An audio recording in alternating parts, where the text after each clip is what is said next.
ఆచంట మండల వ్యాప్తంగా వివిధ దొంగతనాలు చేస్తూ పట్టుబడిన నిందితులను పోలీసులు మీడియా ముందు హాజరుపరిచారు. ఎవరైతే Narsapuram sub divisional police officer ఉన్నారో పైడేశ్వరరావు మరియు పెనుగొండ సర్కిల్ ఇన్స్పెక్టర్ నాగేశ్వరరావు ఆధ్వర్యంలో ఈ ముఠానైతే మీడియా ముందు హాజరుపరిచారు. ముఖ్యంగా వీరందరూ కూడా వీరి నలుగురు వ్యక్తులు ఎవరైతే ఉన్నారో కౌరు రవితేజ, పొనుకు నరేష్ బాబు, జావజాల జానీ కిరణ్, మిండాల జాన్ మోషేష్ వీరి నలుగురు కూడా గత కొంతకాలంగా ఏదైతే ఇన్వర్టర్లకు సంబంధించి బ్యాటరీలు మరియు అవుట్డోర్ ఏసీలతో పాటు రైతులకు సంబంధించిన పంపు సెట్లు మొత్తం కూడా బ్యాటరీలు 35, పంపు సెట్లు 3, ఏసీ అవుట్డోర్ యూనిట్లు 6 పరికరాలను కూడా వీరు పోలీసులు స్వాధీనం చేసుకున్నారు. ముఖ్యంగా గత కొంతకాలం నుంచి కూడా వీరు ఈ దొంగతనాలకు పాల్పడుతున్నట్టు పోలీసులు గుర్తించారు. దాదాపుగా కూడా ఎవరైతే ఫిర్యాదుదారుడు ఉన్నారో నెక్కంటి శ్రీనివాస్ మృత్యుంజయ ఆచంట పోలీస్ స్టేషన్లో ఫిర్యాదు చేశారు. తన వస్తువులు దొంగిలించబడ్డాయని. అయితే ఇదే విషయంపై ఆచంట పోలీసు సిబ్బంది విచారణ చేపట్టగా దాదాపుగా కూడా వీరి నలుగురిని కూడా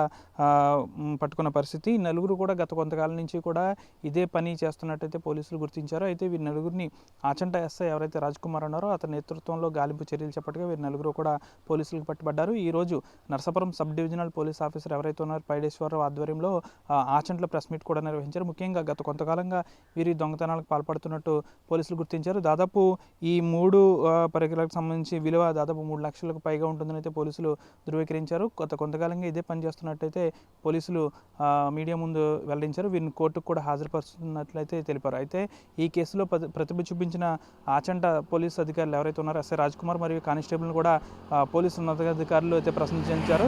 దాదాపుగా కూడా మండల వ్యాప్తంగా కూడా దొంగతనాలకు ఎవరైనా పాల్పడితే ఇటువంటి అవాంఛనీయ సంఘటనలు కనుక చేస్తే ఉపేక్షించేది లేదని ఎస్ఐ రాజ్ కుమార్ కూడా మీడియా ముందు వెల్లడించిన పరిస్థితి కూడా నెలకొంది.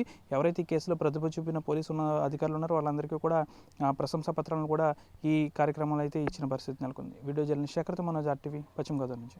మరిన్ని వీడియోస్ కోసం ఛానల్ ని సబ్స్క్రైబ్ చేయండి. లేటెస్ట్ అప్డేట్స్ కోసం వాట్సాప్ ఛానల్ ని ఫాలో చేయండి. అండ్ లింక్ డిస్క్రిప్షన్ లో ఉంది.